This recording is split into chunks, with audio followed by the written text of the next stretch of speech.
बिस्मिल्लाहिर्रहमानिर्रहीम। अस्सलाम वालेकुम। शमाल एचडी न्यूज़ के साथ मैं हूं अमार अल्फत। आपको बताते चले, नवाज शरीफ को गिरफ्तारी से बचाने के लिए नून लीग की लीगल टीम ने हिकमत अमली तैयार कर ली। नून लीग की कानूनी टीम ने मुख्तलिफ ऑप्शन पर तैयार रिपोर्ट नवाज शरीफ को पेश कर दी। ज़राए के मुताबिक नवाज शरीफ की वापसी से एक हफ्ता कबल हिफाजती जमानत की दरख्वास्त दायर की जाएगी और एक हफ्ता की मुतफरक दरख्वास्तें दायर की जाएंगी। जितने दिन की जमानत मिली उसके अगले दिन ही नवाज शरीफ सरेंडर करेंगे।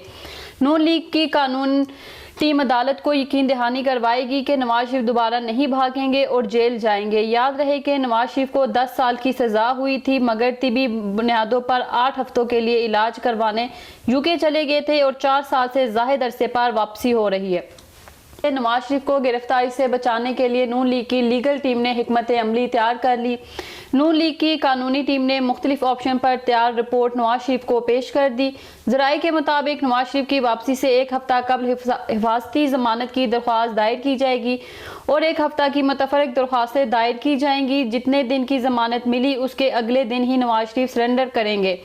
नून लीग की कानून टीम अदालत को यकीन दहानी करवाएगी कि नवाज शरीफ दोबारा नहीं भागेंगे और जेल जाएंगे। याद रहे कि नवाज शरीफ को 10 साल की सजा हुई थी, मगर तिबी बुनियादों पर 8 हफ्तों के लिए इलाज करवाने यूके चले गए थे और 4 साल से ज़ायद अरसे पर वापसी हो रही है।